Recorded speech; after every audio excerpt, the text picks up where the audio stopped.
अवधूत चिंतन श्री गुरुदेव दत्त श्री स्वामी समर्थ। तुम्हा सर्वांचं आपल्या स्वामी शक्ती या चॅनल मध्ये मनापासून स्वागत आहे। स्वामी तुम्हा सर्वांच्या सर्व चांगल्या इच्छा पूर्ण करून एवढीच स्वामींच्या चरणी प्रार्थना करते आणि आपल्या आजच्या या नवीन आणि सुंदर व्हिडिओला पुन्हा एकदा नव्याने सुरुवात करते। भक्तांनो, उद्या 21 डिसेंबर गुरुवार अत्यंत महत्त्वाचा आणि सर्वात मोठा दिवस, कारण उद्या मार्गशीर्ष महिन्यातील दुसरा गुरुवार। बघा, 13 डिसेंबर पासून मार्गशीर्ष महिन्याची सुरुवात झाली। 14 डिसेंबरला मार्गशीर्ष महिन्यातील पहिला गुरुवार, तर उद्या 21 डिसेंबर आणि उद्या आहे मार्गशीर्ष महिन्यातील दुसरा गुरुवार।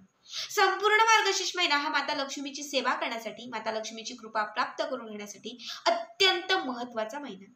या महिन्यामध्ये आपण माता लक्ष्मीचे व्रत, वैकल्य, पूजा, पाठ, उपासना यांसारख्या सर्व शुभ गोष्टी करत असतो। बघा, उद्या मार्गशीर्ष महिन्यातील दुसरा गुरुवार, त्यामुळे प्रत्येकाच्या घरोघरी उद्या माता लक्ष्मीचं दुसऱ्या गुरुवारचं व्रत असणार।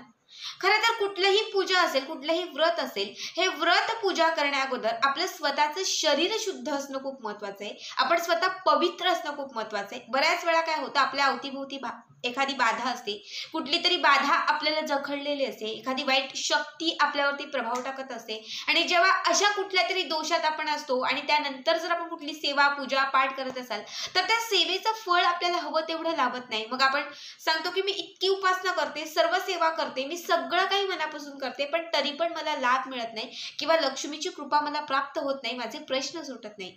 जर तुम्ही बाधित असाल, जर तुमच्या मागे तुमच्यावरती एखादी वाईट शक्तीचा प्रभाव असेल आणि अशा बाधित होऊन जर तुम्ही कुठली सेवा करत असाल, तर ती सेवा तुम्हाला कधीच फळ देणार नाही। त्यामुळे स्वतःचं शरीर शुद्ध असणं, जी बाधा असेल ती नष्ट करणं, पवित्र होऊन मग सेवा करणं जे आहे ते तुम्ही करायला सुरुवात केली, तर तुम्हाला जे काही तुम्ही सेवा करत आहात किंवा जी काही पूजा करत आहात त्याचे लाभ तुम्हाला त्वरित मिळतील। मग उद्या मार्गशीर्ष महिन्यातील दुसरा गुरुवार अत्यंत महत्त्वाचा दिवस। उद्या पूजा करण्या अगोदर, उद्या पाठ करण्या अगोदर किंवा कुठलीही सेवा, उपासना करण्या अगोदर तुम्हाला उद्या एका पवित्र पद्धतीने स्नान करायचे। मग उद्या अंघोळीला जेव्हा जाल, तेव्हा त्या अंघोळीच्या पाण्यात या काही वस्तू घालायच्यात आणि त्या पाण्याने तुम्हाला स्नान करायचं आहे। या पाण्याने किंवा या पवित्र पाण्याने तुम्ही स्नान केलं तर तुमच्या इच्छित मनोकामना पूर्ण होतील। कुठल्याही प्रकारची जर बाधा तुमच्या मागे असेल तर त्या बाधेतून तुमची मुक्तता होईल। खरं तर मार्गशीर्ष महिना हा माता लक्ष्मीची सेवा करण्यासाठी, त्याचबरोबर दान, धर्म, देव, पुण्य मिळवण्यासाठी आणि गंगास्थळी किंवा ज्याला आपण म्हणतो धार्मिक स्थळी जाऊन अंघोळ करण्यासाठी, धार्मिक स्थळी जाऊन स्नान करण्यासाठी विशेष महत्त्वाचा मानला जातो। या महिन्यात असंख्य लोक जे ते धार्मिक स्थळी जातात, स्नानाचं पुण्य मिळवतात।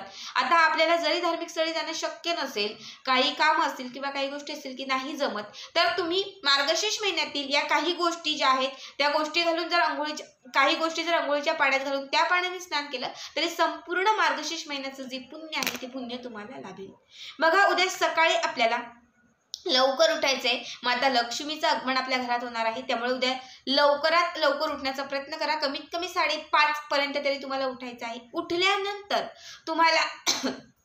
उठल्यानंतर तुम्हाला जेव्हा तुम्ही अंघोळीसाठी बाथरूममध्ये जाल, तर त्यावेळेस तुम्हाला जे अंघोळीचं पाणी तुम्ही काढणार आहात त्या पाण्यामध्ये तुम्हाला आता ज्या वस्तू सांगते या वस्तू तुम्हाला घालायच्या आहेत। सगळ्यात पहिली गोष्ट आहे ती म्हणजे तुम्हाला अंघोळीच्या पाण्यामध्ये थोडंसं गोमूत्र घालायचं आहे, सोबत थोडंसं तुम्हाला गंगाजल घालायचं आहे। त्यानंतर तुळशीची 7 पानं, मात्र ही 7ही जी पानं आहेत तिला हळद लावायची आहे।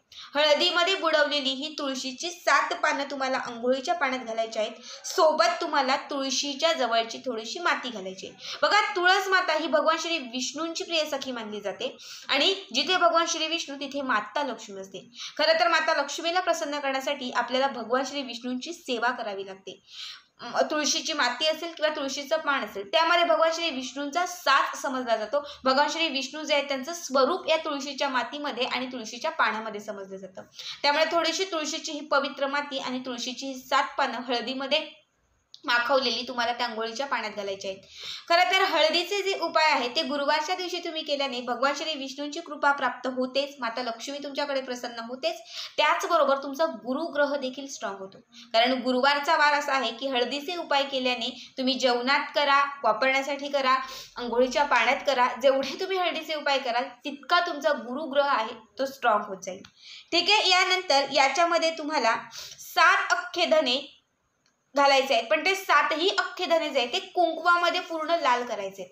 थोडंसं कुंकू घ्या, त्याच्यामध्ये थोडंसं पाणी घाला आणि त्यामध्ये 7 धने तुम्हाला ठेवायचे आहेत. 7ही धने या कुंकवामध्ये तुम्हाला पूर्ण रंगीत करून घ्यायचे आहेत आणि ते 7ही धने अंघोळीच्या पाण्यामध्ये मिक्स करून ते सगळं पाणी तुम्हाला मिक्स करायचं आहे आणि त्यानंतर या पाण्याने तुम्हाला स्नान करायचं आहे. बघा, बऱ्याच वेळा स्नान करत असताना आपण डायरेक्ट पाणी डोक्यावरती घेतो, पायांवरती घेतो, डोक्यांवरती घेतो आणि त्यानंतर आपण स्नान करत असतो. मात्र ही पद्धत चुकीची आहे. जेव्हाही आपण स्नान करत असतो त्या प्रत्येक वेळी सगळ्यात अगोदर जे पहिलं पाणी आपण अंगावर होतो तो उजव्या खांद्यावरती आपल्याला घ्यायचं असतं.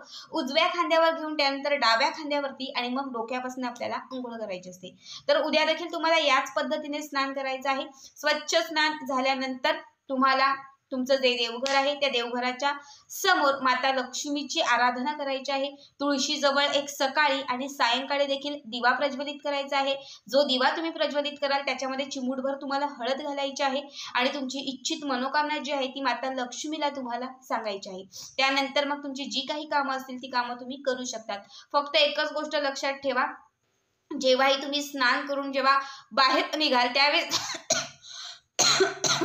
त्यावेळेस सगळ्यात अगोदर आपल्याला देवघराच्या समोर जायचं असतं, देवांना स्मरण करायचं असतं. एक चंदनाचा, हळदीचा किंवा कुंकवाचा एक टिकळा आपल्याला आपल्या कपाळाला लावायचा असतो आणि त्यानंतरच आपली जी दिवसाची सुरुवात आहे ती सुरुवात करायची असते. असं केल्याने तुमचा दिवस चांगला जाईल, तुम्हाला प्रत्येक कामाला यशाची प्राप्ती होईल, तुमची प्रगती होईल, घरामध्ये सुख समृद्धी येईल. त्याचबरोबर तुमच्या सर्व ज्या अडलेल्या इच्छा आहेत त्या इच्छा पूर्ण होतील. अडलेली कामं जी आहेत ती कामं तुमची मार्गी लागतील. कितीही मोठा एखादा आजार, एखादी बाधा, एखादा रोग तुमच्या पाठीमागे असेल तर त्या रोगातून तुमची मुक्तता होईल. एखादी बाधा सतत त्रास देत असेल तर त्या बाधेचा देखील नाश होईल. अत्यंत साध्या आणि या सोप्या गोष्टी आहेत, मात्र तुम्ही जर या गोष्टी फॉलो केल्या तर त्याचा पुढे तुम्हाला भरपूर लाभ होईल. उद्या मार्गशीर्षातील दुसरा गुरुवार, ही सेवा कुणीही चुकू नका. उद्या स्नान करताना आंघोळीच्या पाण्यात या गोष्टी अवश्य घाला आणि या पाण्याने उद्या स्नान करा. बघा, तर आजचा हा उपाय तुम्हाला कसा वाटला नक्कीच कमेंट करा आणि असेच पुढचे व्हिडिओ पाहण्यासाठी आपल्या चॅनलला सबस्क्राईब करा. भेटूयात पुन्हा एकदा अशाच एका नवीन सुंदर आणि छान व्हिडिओमध्ये. तोपर्यंत सर्वांनाच धन्यवाद. श्री स्वामी समर्थ. जय जय स्वामी समर्थ.